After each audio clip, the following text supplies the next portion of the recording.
Welcome to the Cabrera Lab Podcast. Hey, Hello. how you doing? Busy and Distracted. distracted, but in a good way.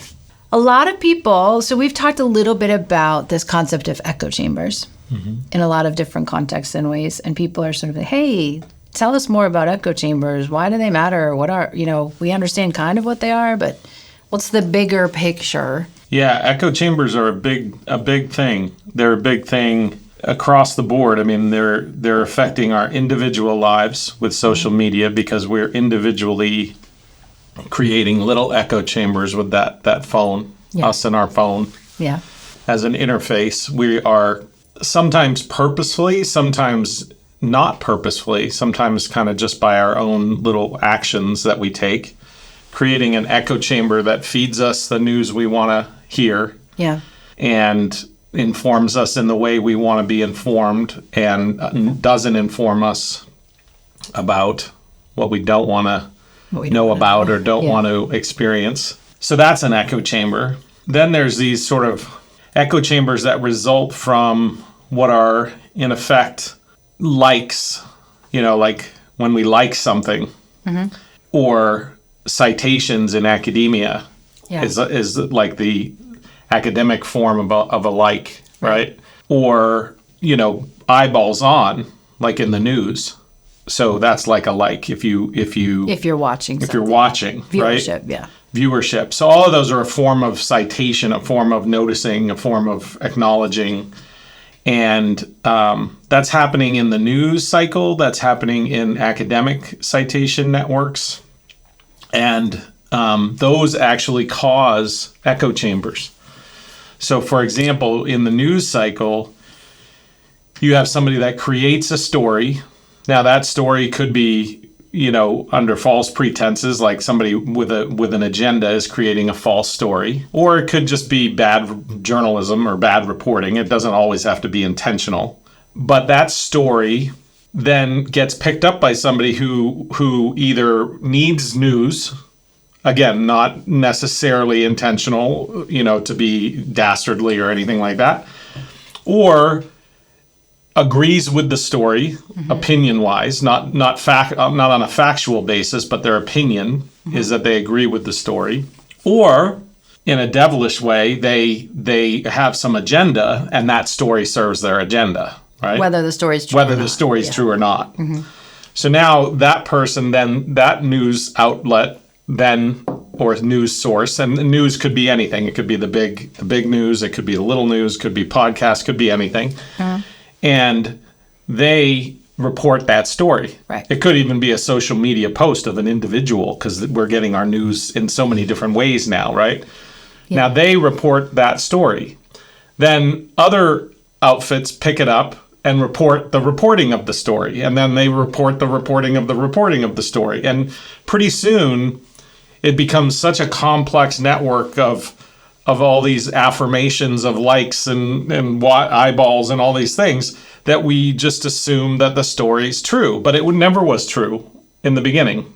Right, but because it's been cited so much, we think it's true. Right, so citation or eyeballs or likes or whatever thing that we do, action that we take to sort of accredit something, those all build up to essentially credibility, which is really just popularity. Yes. It's not credibility. So none of those things, none of that citation, none of that circular network of reinforcement is actually increasing the credibility of a false story. The validity, right? That the story is actually true. I mean, because credibility, I remember when I started grad school and they said, go find the most cited articles and then look at those article citations. Yeah. So it becomes this snowball of a thing. Yeah, and generally speaking, we take that to mean that when something's highly cited, that we take that almost implicitly to mean highly credible. Yes. But that isn't always the case. For example, I'm quite certain that on Amazon, there's things coming up in the ranks that are being manipulated. Yes. Right? So you're getting lots of popularity with lots of manipulation in it. So, and obviously the incentive is that people are buying things that are more popular, right? Overall picks and things like that. And there's even some advertising in there. Yes. We were part of a physical scam. I don't know if you remember this. I don't know which one. But for like a month or two, no, it was like 6 months, we would just get these things from Amazon.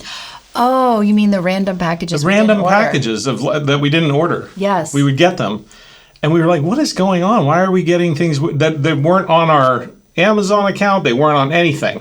We didn't actually buy them. Yes. And there was no record of buying them. So they weren't, at first we thought they're using our credit card or whatever. No, they just had nothing to do with us. Somehow they were just sent to us. Yes.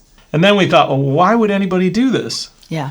Well, it turns out that what they're doing is they need a purchase to go to an address so that it's a verified purchase so that they can then make a review and bump the review up.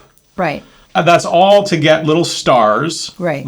Eyeballs, looks, likes, whatever you want to call them, to some kind of social validation to increase the credibility without changing the validity or credibility of the product, the truthiness of the product. They're just manipulating the scores. So in order, because the review system online for products requires it to be a verified purchase. Yes. So people were ordering things and sending them to actual addresses, even though the person didn't pay for them. Yes. Then they could go online and review that product and verify that it had been purchased. Right. And then that's how they got this sort of... And that's a testimony to how valuable it is to have to go up in the ranks, right? Because they're paying for the product and they're paying for the shipping. And they're doing it writ large to a lot of people. Yep. Which means that's pretty worth it, even at that cost. Yeah. It's worth it to be a part of this, fake news echo chamber kind of criteria. And I guess the point I'm trying to make is this citation circularity. I call it citation circularity because that's a thing in academia. But the citation circularity is happening when you're just with your phone. You're liking something, and therefore more likes gets more views. Blah blah blah. Right? It happens when you're watching a news channel because your eyeballs are cash dollars. So you're getting more likes and all that kind of stuff. Yeah. This citation circularity, basically, again, it starts with somebody has an opinion, right? An opinion. Then somebody who's sitting, reading the opinion says, oh, I like that opinion. It serves my purposes. It's what I want to hear. It supports what I'm saying, for whatever reason. So they cite it. Right. Then another person does the same thing, cites the citation or cites the thing. And then pretty soon you have, just like a ton of people, more citations gets more citations, essentially. It's called the winner-take-all effect. Yeah. Right? And so you get this cycle. And so and then it just builds this cycle more and more. It gets heavier and heavier. This cycle just gets more and more. And this person becomes... People lose the fact that this was an opinion. Yes. Right? Because of this. Yeah. Suddenly it has more credibility. Yeah. And in academic circles, what we do is we put it in peer-reviewed journals, and we have PhD after our name, and we have all these kinds of things to increase the feeling of credibility. But there's no science behind it. It was just an opinion. Right. It was just somebody's opinion. Now, and we even have extra words, like we'll use the word theoretical or conceptual or narrative or descriptive, right? We use these words. All of those just mean, in many cases, in the way they're used, they don't actually mean this. They mean something quite different. But in many cases, the way this is being used is to avoid using the word opinion. Right? When we call something an op-ed, we're actually being honest about it. It's an opinionated editorial. Right. We're editorializing our opinions. Right. Well, that's the correct name for it, but we would never call these things in academic circles. We never call them op-eds. Yeah, and I guess very rarely. Let's put it that way. There are some journals that will have like the equivalent of an op-ed section, where they'll say this is an opinion. They'll literally say this is the author's opinion. This is right. But in many cases, in many journals in academia, these things are just coming out as opinions.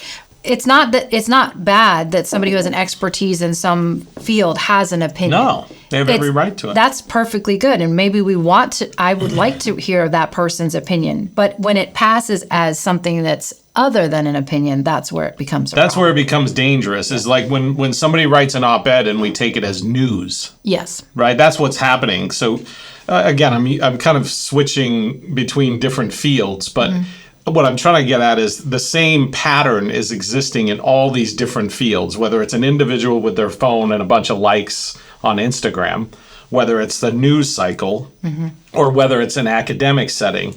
It's not that it's wrong to have opinions. We need opinions. We need people to think and share their opinions. But in certain circles, those opinions get kind of crafted into facts. Yes. And that's where it becomes dangerous. They become something other than an op-ed. They become something other than an opinion piece.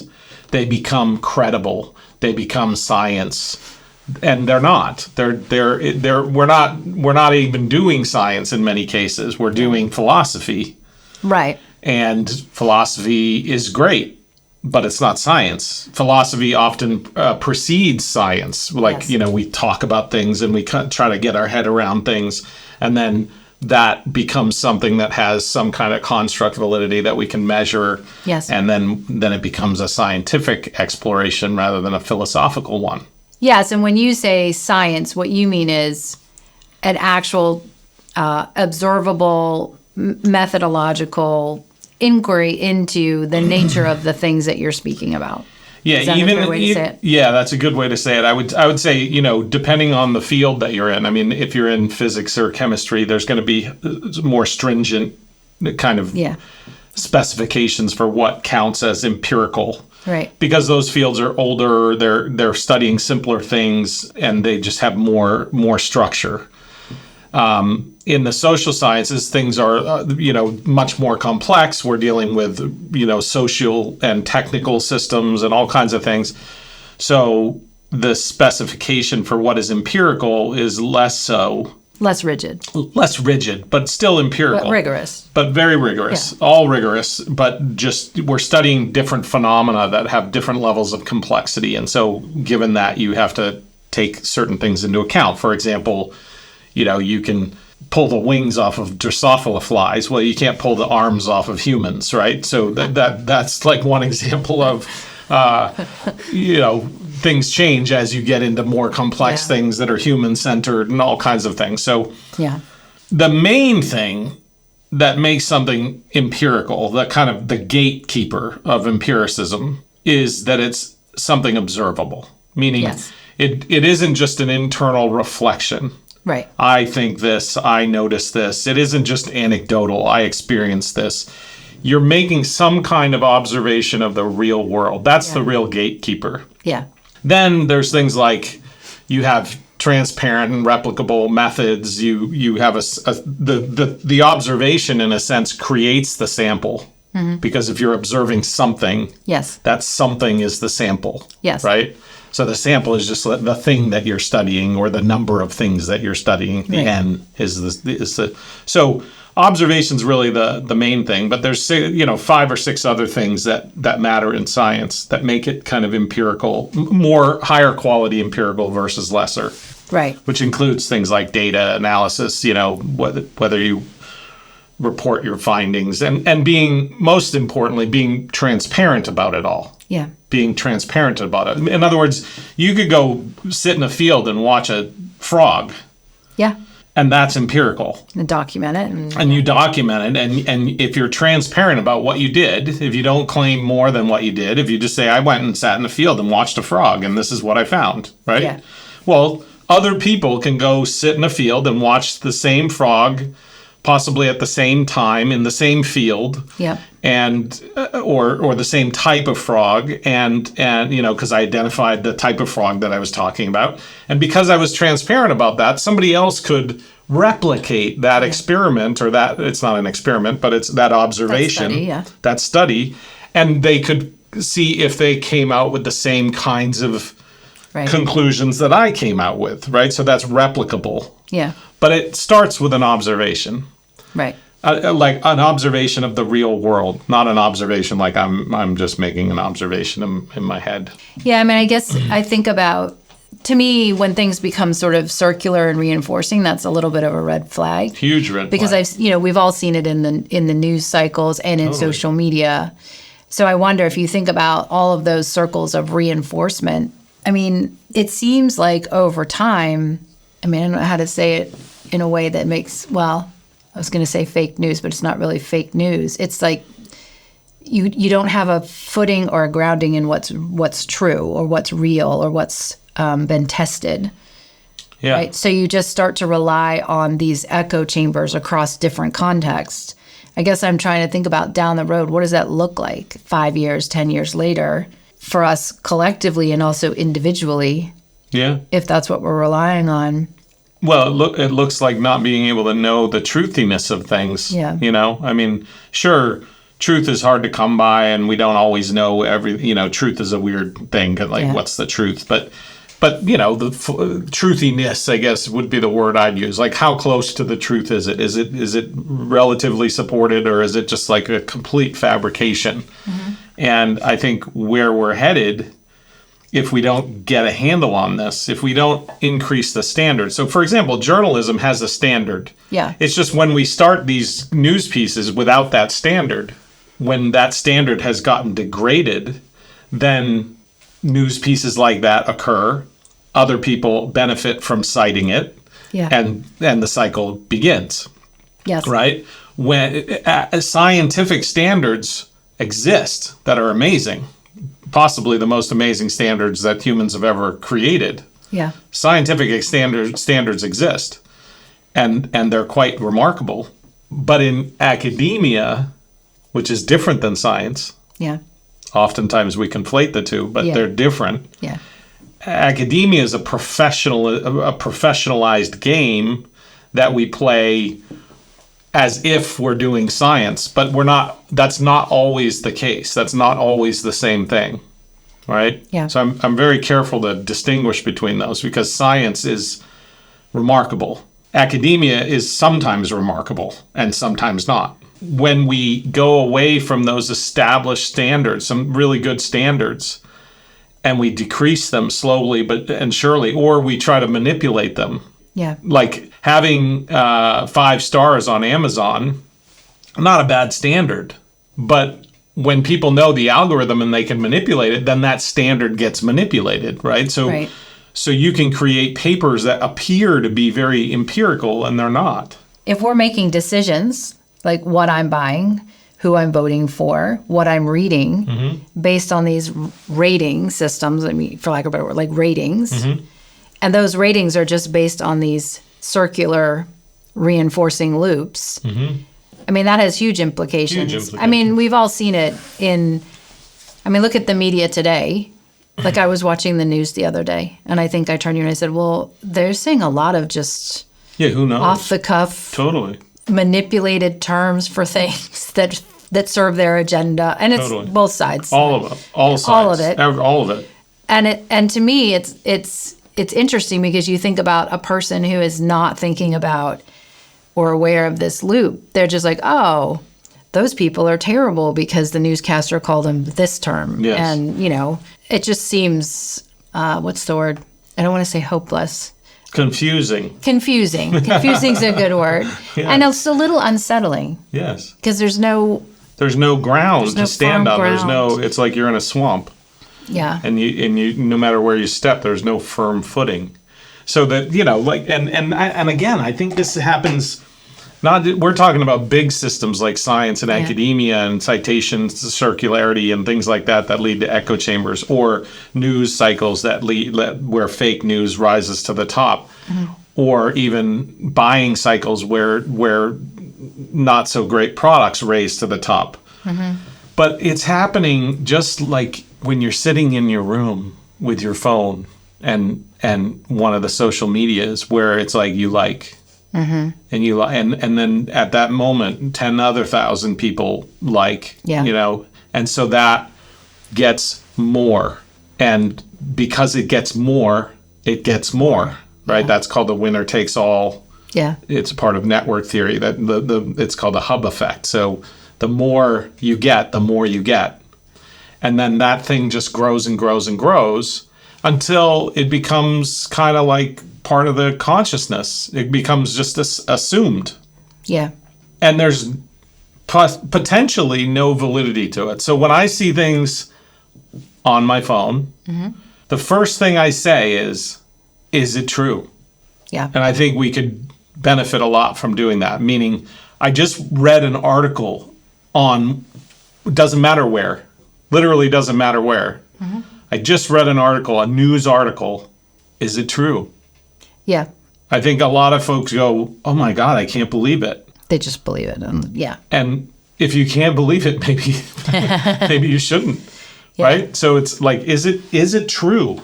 This episode is sponsored by Training Camp, the ultimate online spot for building the mental fitness that drives personal and professional change and success. At Training Camp, you'll have access to the science and practice of thinking with personalized thinking assessments, tiered training, and best of all, practice that improves skill. Go to cabreralab.org to learn more. And now, back to the episode. Is the thing I'm looking at true? It's just a question. It puts a little pause in the cycle. Right. And a lot of times if you're the guy that comes out and asks the question, there's another guy that'll step up, or like 100 guys and shoot you down, right? They'll and that's how you know that you're living in a like, kind of circular world, a cultish world. Right. Where because if you can't even question it, right? This is why, for example, when disciplines of science are getting stale, oftentimes the getting essentially in a rut. This is the rut, by the way. Oftentimes the people that innovate on those sciences are from outside the field. This is why, because if you're inside the field, you're just getting reinforced in the rut. You're marching in this rut that's getting deeper and deeper. Literally, it's up to your knees. We're marching around in a circle. And membership in that field sometimes requires that you're just part of that. Absolutely. And if you question that thing, everybody goes, what are you talking about? You can't. But that's where innovation comes from. That's where innovation comes from. And growth in the field. That's right. When people question the sort of status quo. Which is why if you're in a field, especially in a field, any field, it's scientific field, academic field, or just any field, any sort of discipline of knowledge, it's very good for you to get out into something completely different than that thing.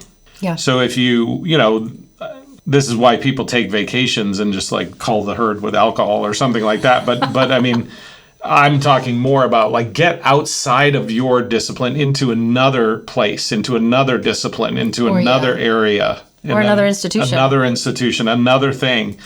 Keep the diversity, just like you diversify your portfolio, diversify the ruts that you're in.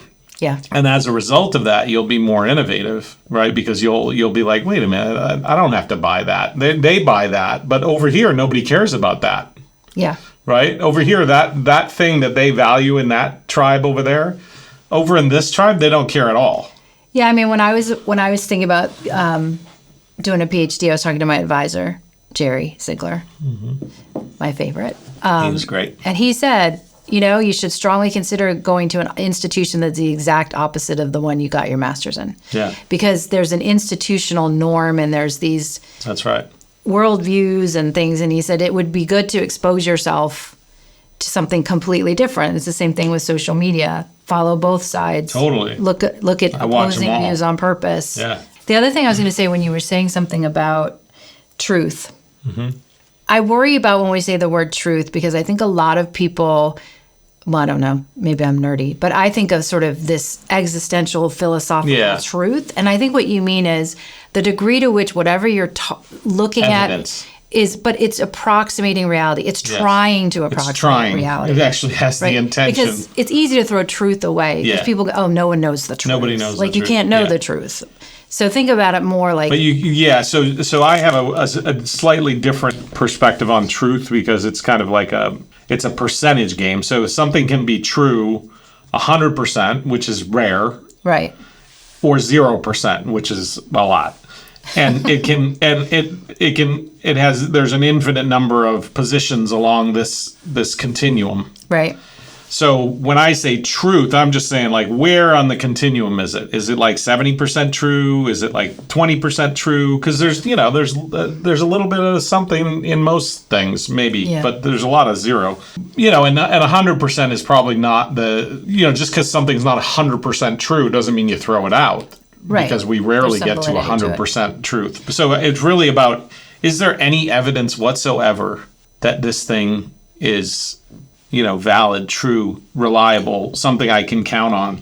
Are the authors or the people who are saying it actually trying to estimate to some degree its fit with the reality? Yeah. I think we throw away truth because everybody is like, oh, well, truth is here. Well, that's because we're binary. And that's impossible. Either it is true or it is not true. That's binary. And I'm saying we can be multivalent about it. It can be partially true and partially false. Yes, which is hard for people. Being binary is hard for life. Yes. Right? Yeah. Being binary is easy to be, but it makes your life hard. Yes. You make decisions that don't work out because things aren't binary. Things are multivalent and not adaptable. Yeah. So what are the little things that we can do literally on our day-to-day life to avoid these cycles? Right. Obviously, the one we've talked about with social media is don't just subscribe to things that you agree with, but also the opposing views. Yeah. So I mean, the first thing is ask about the truthiness on a 0 to 100% range. Right. Just ask yourself: does it have truthiness? Does it have evidence?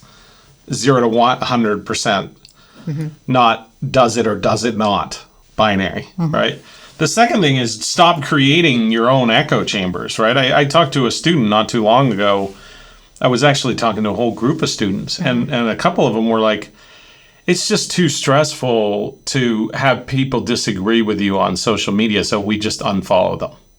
Yeah. And I was shocked. I was like, wow, that is amazing. Like, that's an algorithm. If you did that once a week or once a day, by the end of 1 year, everybody in your network, and you won't even notice it because it's a simple thing. It's like, oh, that guy is an asshole. Oh, that guy, I disagree with him. But if you do that once a week or once a day for a year, you just created an echo chamber where nothing that you disagree with will ever get in. Right. Period.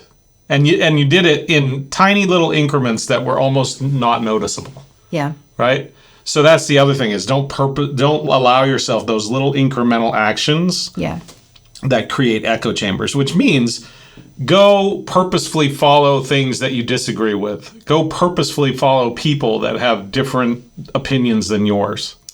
Yeah. Or news stations or whatever, right? Yes, I agree with that. And then the third thing is don't repeat it. Because what we do is we write it and cite it. Right? We write it and then we cite it, and then everybody else writes it and cites it. So then we're just contributing. When you read an article and you go, that's incredible. Like, how is that even possible? And then you go, wait a minute, what's the level of truthiness of this thing on a little scale? Yeah. Don't send it to your friends yet. Right? Yeah. Don't cite it to other people. Don't write it to other people. Don't exacerbate the problem by spreading it until you do the work to know its level of truthiness, right? Yes. One of the ways that we can do that is the AI is pretty good at this, but only if you push it. Yeah, you prompted the right. You have to Well, you're going to prompt it, and then it'll give you the standard answer every single time. No matter what you prompt, it's going to give you the standard answer, the statistical answer. Yeah. So it's going to give you the popular opinion. Yeah. But then say, okay, can you show me an example of it? Right. Or can you show me evidence of the thing you just said?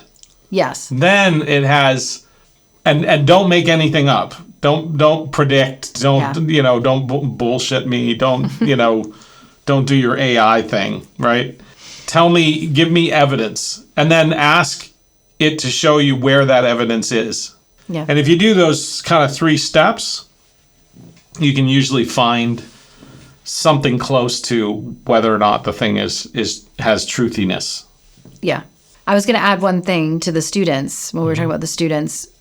And we've talked about this a little bit, but in their defense, if I had been coming of age in a time where cancel culture was rampant, polarization was rampant, I would probably be a little bit more weary of openly disagreeing with people about anything. Yeah. So it makes sense to me that that's their sort of mental model of how to survive or how to cope with it.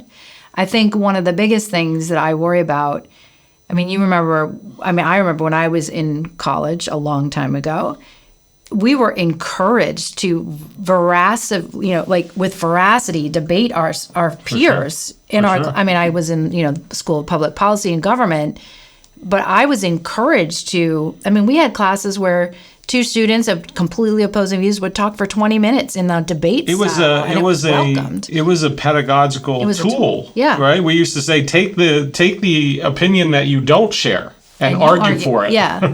Right. Yeah, the amazing thing is, this is the circular citation. Yeah. Right? That creates the echo chamber. This is the echo chamber. And this is the chamber, by the way. And this over here is the cancel culture. Yeah, exactly. Right? And so this is this whole little dynamic is setting up exactly what you're saying. That's a scary world to be in. Mm-hmm. A world where you're completely trapped inside this cycle. Mm-hmm. The cycle is reinforcing itself, so it's getting more and more. Yeah. It's creating an echo that is absolutely the only thing you can hear is the echo. Yeah.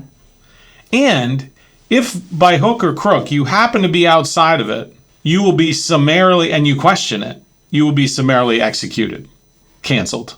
Metaphorically. Yeah. Executed. That's a tough world to live in. In that world, you do have to take measures to protect yourself. But we have to get out of that world. Yeah, but it's not just a tough world to live in. It's moving us towards a society where, because we're so fearful and hesitant to disagree, we're more open to manipulation. Totally. We're more open to it's almost dystopian over time. We're more open to circular citation and echo chambers, because if we can't challenge this thing, we can't break the cycle. Mm-hmm. If nobody's allowed to challenge it, then we can't break the cycle. Well, it seems anti-American. We pretty much started with the idea that we should be able to challenge authority.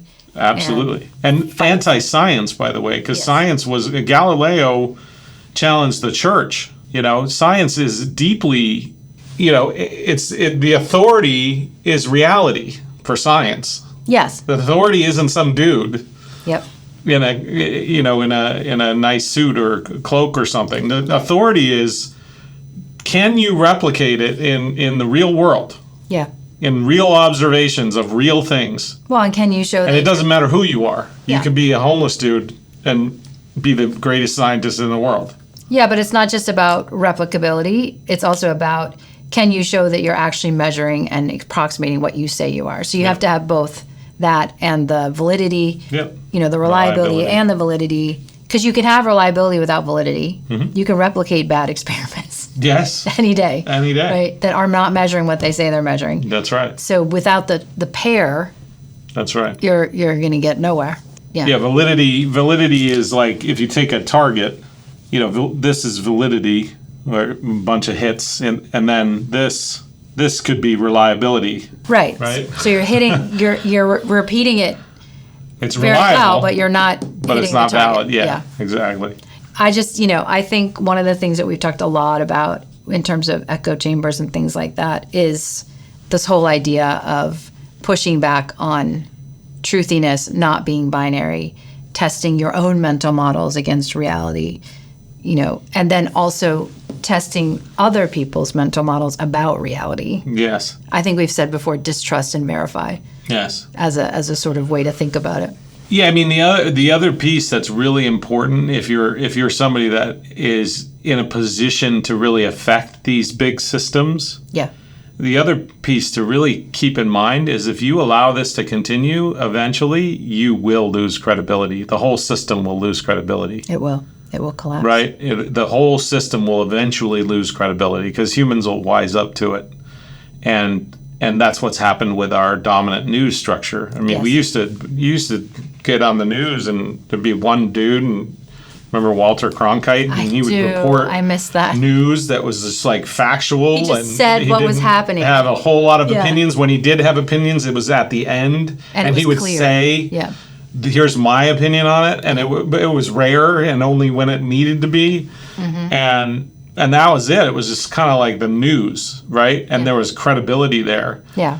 If you create these systems, or you're part of creating these systems, those systems are destined to fail because people are eventually going to wise up to them and they'll crumble. And they're not really testing anything against reality. Right. And so, for example, that's what I'm really afraid for science, which is one of our most important tools. It's one of our most important inventions that humans have ever come up with, more important than the internet, more important than AI, more important than the wheel. Yeah. What we're doing in academia, again, not always with bad intention. It's not always with bad intention. A lot of it's just kind of like habituation and norms. Yeah. And some of it is bad intention. There's some cases. Yeah. Right. But we're kind of taking over, we're making people trust science less. Yes. Because we're doing these kinds of things in science. Not in science, in academia. Yeah.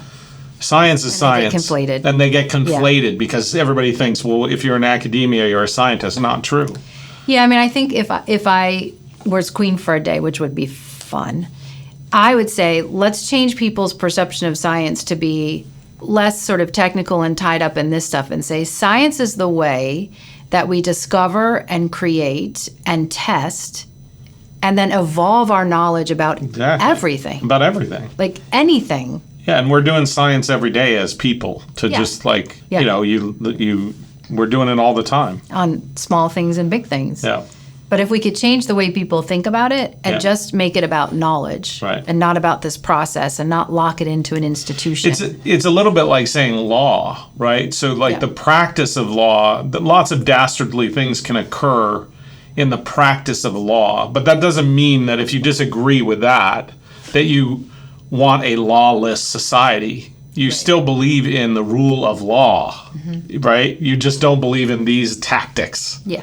Does that make sense? Yeah, so the legal profession is not the same as the law. Right. And academia, the profession, is not the same as science. Yeah. And if we can separate those, hopefully we can get the public to still respect science, but question academia. Yeah. And question these kinds of cycles and question these kinds of things. The one thing that I think would be really helpful, and actually our oldest gave a speech at this at her high school, that science is a mindset. Science is an approach to the world. It's not a locked up institutional set of practices that nobody can access. It's not a job. It's literally a mind. It's how you. It's a mindset. Yeah. It's not a job. It's not a role. It's not a profession. You're not a scientist or not a scientist. It's a mindset. You can be scientific. All of us can be scientists if we have a scientific mindset. Yeah. And this is something that I've been thinking about a lot lately because I'm working on a study on echo chambers in the field of systems thinking. Yes. At the conference coming up this week, we're going to be talking and sharing the data from that study and the implications of it because it's wild. It is wild, which means you should register for the conference. Yes. I think it's one of the last talks of the conference. You're going to close the conference out with with a new bang. study. So that'll Yeah. be fun. I think that's a wrap. Yeah, Yeah. that's a wrap.